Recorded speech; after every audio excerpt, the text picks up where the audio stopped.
For our final speaker, Imam John Ederer was just recently named the Imam of the Islamic Society of Tulsa. Trained at the Islamic American University in Michigan and places abroad including Egypt and Kuwait, where he received a certification of mastery of the Arabic and a diploma in Islamic studies from the Cordoba. Would you put your hands together to welcome to Tulsa, Imam John Ederer.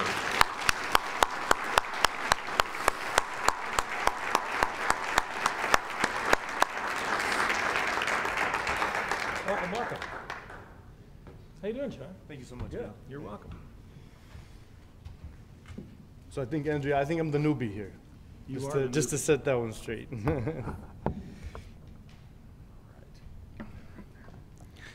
Okay, first of all, I would just like to say it's a huge honor to be invited to such a noble gathering of people with the Oklahoma Center of Community Justice.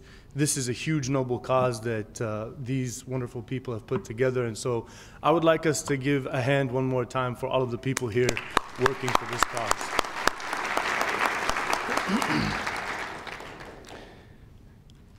In beginning, I want to kind of shed some good light, because the world has a lot of negative vibes going around. If you turn on the news, unfortunately, it's negative, negative, negative. And that affects our hearts, our minds, our interactions with the people.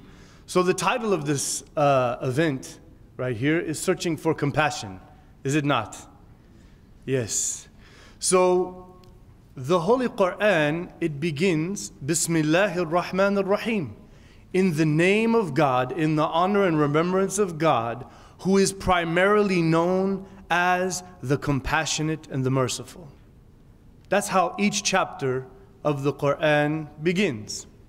You don't get that one on the nightly news, do you? No.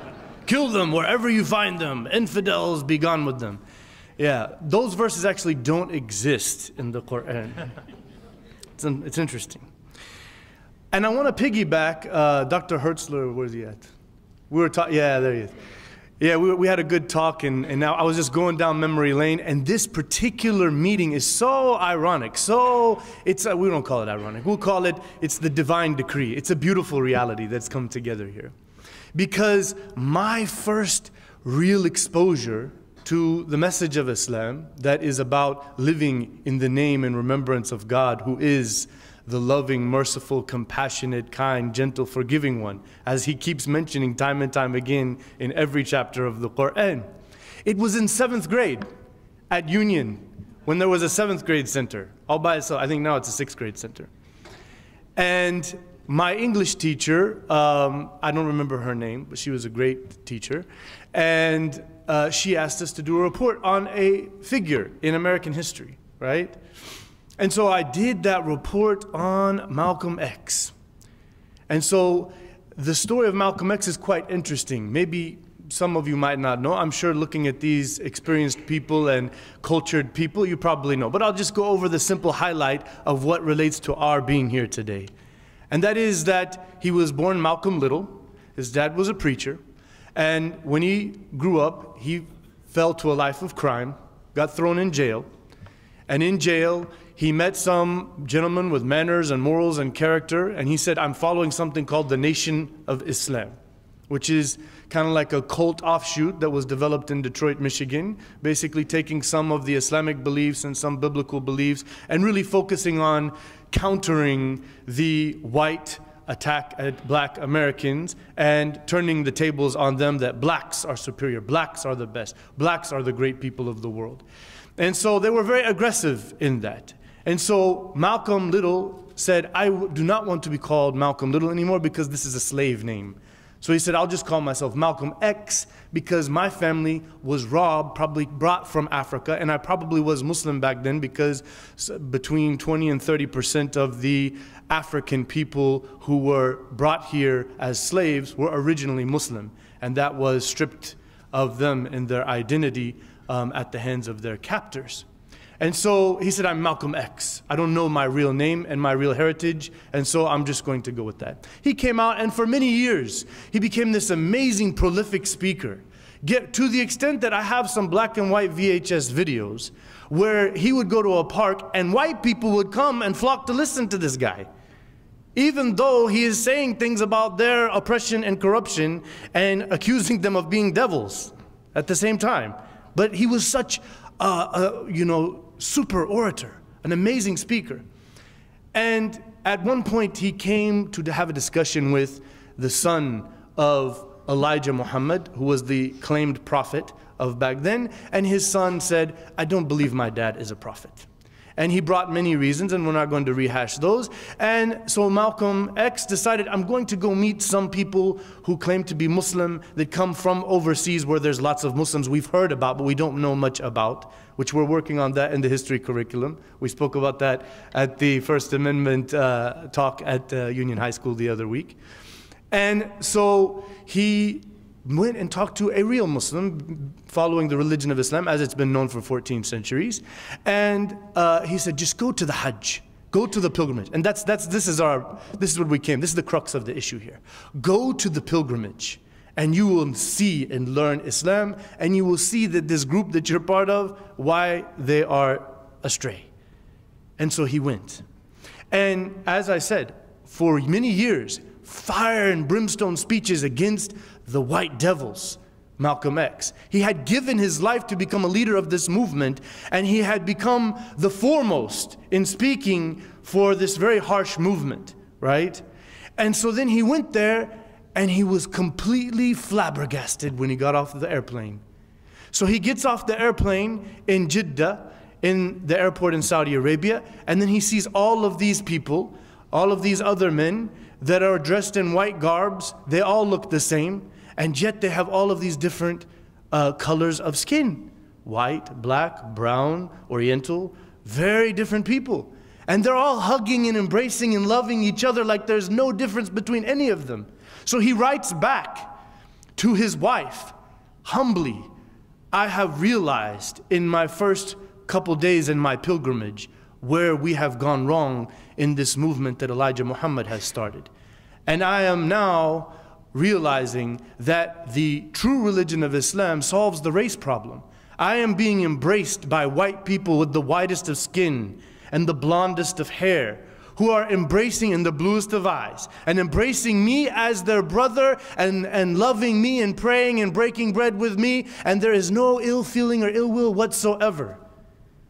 And so this was a beautiful moment. And so he went around, traveled to the African countries, pleading for some help for the cause. And then when he came back, he announced that he's no longer part of the Nation of Islam, and that now he became a simple student, layman of the religion of Islam. And he said that I believe that American people, if they reflected on the teachings of Islam, white, black, Christian, Muslim, could come to see some unity, some common moral ground, some of the beauty of humanity. And he did many visits. I don't know in my readings and talking with various people if that visit that was shown in the Selma video did great justice. It was highly fair, okay, and neutral. But what I understood was he was trying to join with Martin Luther King Jr. when he came back in those few months before he was martyred and murdered by his fellow Nation of Islam people, by black men, in a speech that he was to give because he denounced that movement. And so evil and hatred, it can flip-flop, it can turn against you, and at the end of the day, we have to be people of morality. So that's actually where I first started to attach myself to the religion of Islam in a very simple way, not as a converted believer, but as just someone who appreciates its values. Well, back then, if you remember, this is back in the late 80s, early 90s. And so because I loved that book, I got the Malcolm X hat, right? I'm the white guy at Union with the Malcolm X hat. And I had some friends. I would play basketball, football, I ran track. I was an athlete. So I had many black and white and Hispanic and Oriental friends, and nobody had any issue with it. Unfortunately, in my own family, which they've all left here, so you don't know them, it's not a problem, I was attacked verbally and physically by older brothers and other family members because you're wearing that inward hat. This happened to me. And the hat was taken off and stomped on and thrown away and said, don't wear that around here. So this is the reality. This is just back in the early 90s we're talking about. This is late 80s, 89, 90, something around there. So we're not very far detached, as the officer had mentioned, from those unfortunate stains on the hearts of our brothers and sisters here in the American experience. And so I know all too well where hatred can come from and how it's all based in ignorance. And so I would like to, before going on my specific assignment, which was to talk about our mosque here in Tulsa and what we're doing, to shed some light on some beautiful points about Islam, because you don't ever get to hear beautiful points about Islam, and this is my 12-minute opportunity to do that. And so slavery was a reality across the world. Rome, you know, all the way down Africa. Africans had African slaves, if you're not aware of this, okay? So when the Prophet Muhammad, he was married to a beautiful woman named Khadija, who was his life partner and someone who confided in him, and they had a very beautiful connection. So they had a slave named Zayd ibn Haritha. And when the Archangel Gabriel came and started to give him this message, the Quran, he came reflecting to Zayd, and he said, Zayd, he said, there will be a pilgrimage, and so I would like to free you, and you should find your uncles from a faraway tribe where you came from in the south area, and just go ahead and go find your family and embrace the life that you've been detached from.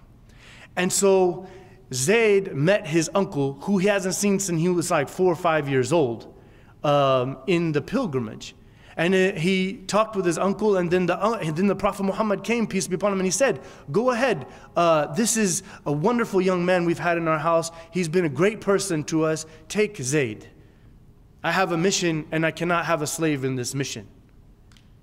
And so Zayd said, I see Muhammad as more of a family member and a father figure than anyone else in this world. So my beloved, respected uncle, my blood, can you please allow me to stay with Muhammad? And the Prophet Muhammad, peace be upon him, was so elated that he called out to everybody in the top of his lungs, I adopt this dark-skinned, more Yemeni background. I adopt Zayd ibn Haritha as the son of Muhammad. This is my son who I'm adopting, who is now my family.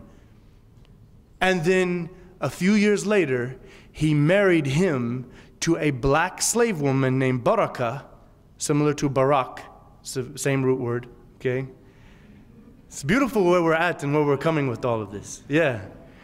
And so he married Zayd to a slave woman whom he freed from his uncle's family to be the wife of Zayd. And so it was breaking a lot of perceptions, because unfortunately back then, the people from a noble tribe in Arabia, they saw themselves above black people. It's not anything new. It's unfortunately a sickness throughout the ages of history. But our religion dealt with that. And our beloved Prophet was totally against that. To the extent that as slavery was going on, many verses of the Quran came saying, if you did this sin, free a slave. If you have slaves, teach them to read and write. If a slave becomes good at a particular profession, do something called mukataba. Let them buy back their freedom. And he told the famous companion Abu Dhar al-Ghafari, when he came with his slave looking lowly, he said, you need to feed him from the food that you eat and clothe him from the clothes that you clothe. And then after that, when Abu Dhar brought his slave to other people that didn't know him, they thought maybe Abu Dhar is the slave. This is how slowly slavery was eradicated in Arabia 14 centuries ago. And so back to our specific point here, the Quran says it is from his signs It is from His signs on the earth that you see all of this creation and all of the colors and shapes and sizes and beauty in this creation. And it is from that same sign from the divine presence that you see the differences in languages and colors among you. This is why I'm saying that Nation of Islam clearly wasn't reading the Quran well, because that would go against this verse of the Quran. And then in the Quran, God said, I have created you, mankind. O mankind, I have created you from a male and a female. And I have developed a race of people and many races and tribes and different families with different backgrounds from different corners of the earth, so that you may come to know one another. And indeed, the best among you is those who are most God conscious among you. And God is all aware and omniscient. So this is telling us you cannot prefer one over the other for skin color or ethnicity. And the Quran charges that in some previous prophets' communities, they misunderstood some points of prophetic legacy and then confused it with ethnicity and saw their ethnicity as superior to the other ethnicities. When in point, what made anybody superior in history, according to God's message that reached the corners of the earth, is piety, morality, people working for justice, peace, compassion, and mercy. What we came here today. We are blessed with divine superiority because we came here and we're working for this cause. So the last things the Prophet Muhammad, peace be upon him, told the Muslims before he left this earth was, I'm letting you all know that you are mankind, the chosen people. Mankind. Nas, ayyuhan nas. O mankind, you are the chosen people of God. And there is no precedence of an Arab over a non-Arab, or a non-Arab over an Arab, or a white over a black, or a black over a white, except with piety and God consciousness. So be God conscious in your dealings with others. So that's our beautiful religion, and that's how we see race as a culture in the Muslim community. And that kind of brings me where we were asked to talk about today. When I first embraced Islam and went into the mosque, I can tell you right now, I was out of place. I come from Oklahoma. I'm an Okie. Some people say, where's your accent from? Well, if I want to talk with an accent, I can talk with an accent. But over the years, I've been all over the world and met so many people, and I've become a hodgepodge of accents. And that's something we should all do. And that's what the beauty of what's happening to Tulsa. That's all the great things that are happening in Union, and we're becoming diverse, and we're seeing the beauty in each other, and that's only going to make things better, as we were told in the Quran. So I can remember having a hard time remembering people's names. All these names, foreign-sounding names. I'm sorry, I don't remember. Can I just call you Bill, brother? How about Jim? I'm John. No, you're Yahya. Have an Arabic name. Okay, I guess so. So I was integrating into the community, and I was attaching myself to the sacred knowledge. But what I found is that all of these different people from all these different countries, in our mosque we have Pakistani, Egyptian, Indian, Malaysian, Turkish, Palestinian, Syrian, Moroccan, Tunisian, Gambian, Ghana, South Africa. We have dozens of ethnicities and cultures in our mosque. And I found that everybody kind of relates to Islam in a way that has something to do with where they came from. So I'm thinking, okay, where's the American way of doing it? And I found a lot of our African-American brothers, maybe they're, kind of staying on the side because they're feeling the same confusion. So there's a lot of work to do here. And I'm looking at the young generation and how they're struggling because there's a gap between their immigrant parents and themselves as American Muslims. And so in all of that, I was inspired. Some people might call it called. Yeah. I had a calling, if it were, as it were. And I decided to take an opportunity to go study the Islamic sciences, and I traveled across the Muslim world, and I've been to, I went to England, and I thought I was a foreigner there, and those people are English. So what did you say again? Please repeat what you have just said, because I did not understand it.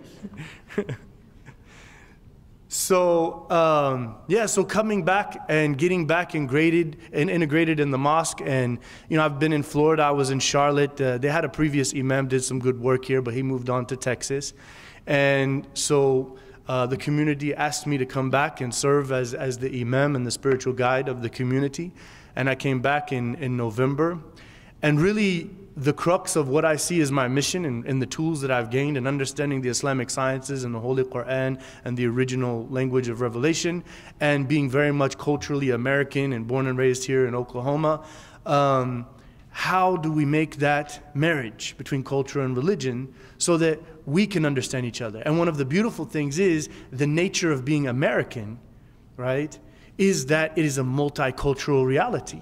And so I was raised seeing that, going to Union and meeting different people in different backgrounds.